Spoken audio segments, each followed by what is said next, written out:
साथियों नमस्कार। आज हम पद्मश्री पुरस्कारों के बारे में पढ़ने वाले हैं।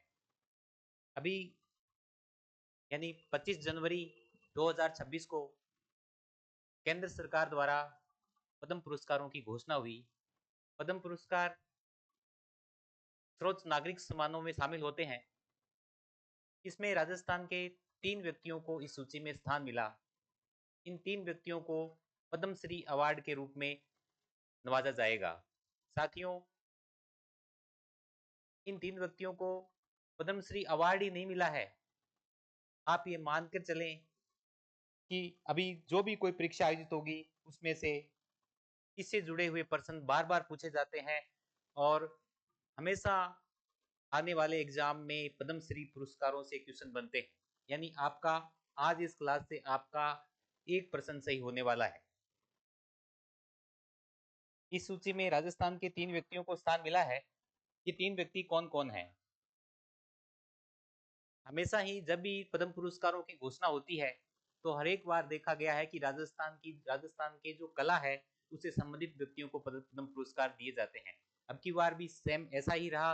राजस्थान के 3 व्यक्तियों को दिया गया जिसमें 2 व्यक्ति कला से जुड़े हुए हैं। सर किन किन को ये पुरस्कार मिले? सबसे पहले तगाराम भील। तगाराम भील, श्री तगाराम भील को पद्मश्री अवार्ड से 2026 से नवाजा जाएगा। तगाराम भील। दूसरे हैं गफरुद्दीन मेवाती। तीसरे नंबर पर है स्वामी ब्रह्मदेव जी महाराज। अब इन 3 व्यक्तियों को पद्मश्री अवार्ड 2026 से नवाजा जाएगा और इनमें से 2 व्यक्ति हैं जो कला क्षेत्र में अपनी पहचान रखते हैं।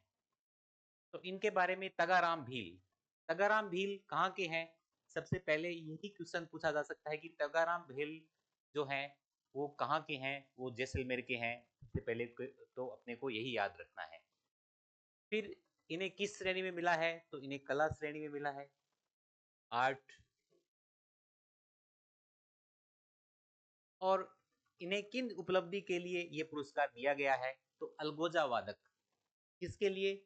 अलगोजा वादक। अलगोजा राजस्थान का एक वाद्य यंत्र है और अलगोजा के बारे में बता दूं कि ये एक सुशीर वाद्य यंत्र है। वाद्य यंत्रों की कुछ कैटेगरी होती है, उस कैटेगरी में अलगोजा सुशीर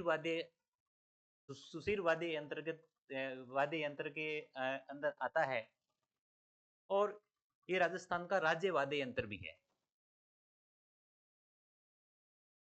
राजस्थान का राज्य वाद्य यंत्र भी है।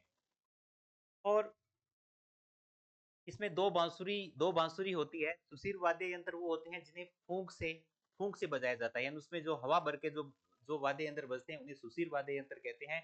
इसमें 2 बांसुरी होती है जो बांस की बनी होती है और इसमें जो दोनों बांसुरी होती है इसमें 4-5 छिद्र होते हैं।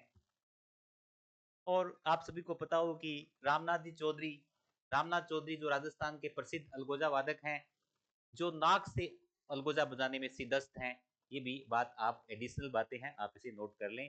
तो तगाराम भील जैसलमेर के हैं। अलगोजा वादन के लिए इन्हें अभी 2026 का पद्मश्री अवार्ड मिला है और इसके अतिरिक्त मटका और बांसुरी बजाने में भी वो महारत है, यानी वो मटका भी बजाते हैं का और बांसुरी भी एक सुशीर वाद्य यंत्र है और इसके अलावा वो मटका भी बजाते हैं और इन्हें पद्मश्री अवार्ड 2026 मिला है। तगाराम भील। दूसरे हैं गफरुद्दीन मेवाती। गफरुद्दीन मेवाती कहाँ के हैं? सर ये डीग भरतपुर के हैं। कहाँ के हैं? डीग भरतपुर के हैं। और इन्हें किस उपलब्धि के लिए इस बार पद्मश्री अवार्ड मिला है? तो सर इन्हें अवार्ड मिला है कला की श्रेणी में। इन्हें भी कला की श्रेणी में अवार्ड मिला है और ये भपंग वादक हैं। कौन सा वाद्य यंत्र बजाते हैं? भपंग। भपंग के जादूगर कहा जाता है इन्हें, इसे गफरुद्दीन मेवाती। और जो भपंग है वो अलवर के मेवात क्षेत्र में जोगी और भट्ट जाति द्वारा बजाया जाता है।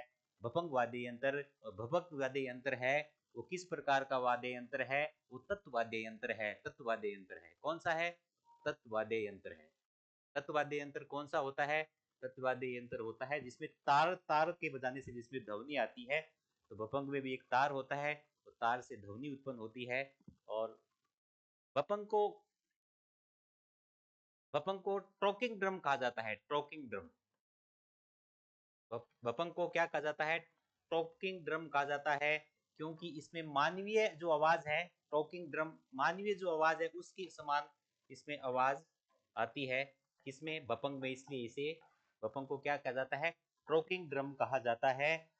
और ये बपंग है जो तत्वाद्य यंत्रों में आता है, यानी गफरुद्दीन मेवाती जो कि डीग भरतपुर के हैं और भपक वादक हैं। इसके अलावा पांडुन का कड़ा लोक गायन के इकलौते गायक हैं और 2024 में संगीत नाटक अकादमी फेलोशिप सम्मान भी इन्हें मिल चुका है।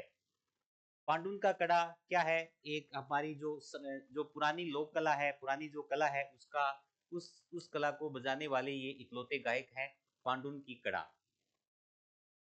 तीसरे तीसरे व्यक्तित्व हैं जिन्हें समाज सेवा या लोक सेवा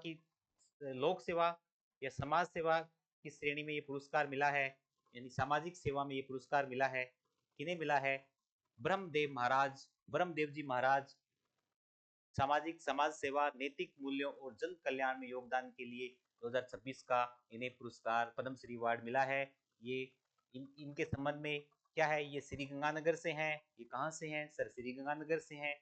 श्री जगदम्बा अंध विद्यालय की स्थापना इन्होंने की थी। आज ये वहां पर बहुत बड़ा नेत्र चिकित्सालय भी बन चुका है वहां पर, जहां पर जो डी फॉर डफ जो बच्चे हैं उनको वहां शिक्षा भी दी जाती है वहां, क्योंकि वहां अंध विद्यालय भी है। साथ में एक जगदम्बा धर्मार्थ नेत्र चिकित्सालय से भी वहां पर गरीबों का मुफ्त इलाज किया जाता है। यानी राजस्थान के 3 व्यक्तियों को इस बार 2026 के पद्मश्री अवार्ड मिले हैं। दोबारा तीनों नामों को आप याद रखें, तगाराम भील, गफरुद्दीन मेवाती और ब्रह्मदेव जी महाराज।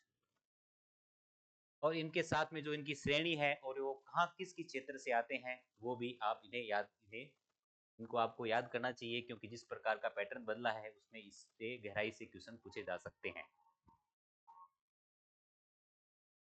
सर 2026 वाला तो मैं याद कर लिया, 2025 का भी पूछा जा सकता है बिल्कुल। अभी ये एग्जाम में देखा भी गया है कि वो बाकायदा संघ दे के उसमें क्वेश्चन पूछ रहे हैं। तो अपने को ज्यादा नहीं तो अपने जो बिल्कुल लास्ट जो अभी 2025 के जो पद्मश्री अवार्ड है उनको भी नहीं भूलना चाहिए, क्योंकि वो पहले तो हमें याद थे, लेकिन अब जब नए पुरस्कार मिल चुके हैं तो हम पुरानी जो सूची है उसको भूल जाते हैं। लेकिन आपको मैं रिकॉल करा देता हूँ, 2025 में भी राजस्थान के 3 व्यक्तियों को पद्मश्री अवार्ड से नवाजा गया। वो शख्सियत कौन थी? बैतूल बेगम जो कि जयपुर से थी, मांड गायकी की सिद्धस्त है। सीनकाफ निजाम जो कि जोधपुर के हैं, साहित्य और शिक्षा की दृष्टि में ये पुरस्कार मिला। तीसरे नंबर पर बैजनाथ महाराज जो कि सीकर लक्ष्मण थे, अध्यात्म अध्यात्म की श्रेणी में पुरस्कार मिला था 2025 का। 2025 में भी 3 व्यक्तियों को पद्मश्री पुरस्कार मिला था, बैतूल बेगम, बैजनाथ जी महाराज और सीनकाफ निजाम। और 2026 के जो पद्मश्री जो अवार्ड हैं वो अपने पढ़ चुके हैं। आपको आप मान के चलें इस क्लास से आपका एक प्रश्न सही होने वाला है। तो अभी नेक्स्ट क्लास में फिर मिलते हैं। आपका बहुत बहुत धन्यवाद। जय हिंद।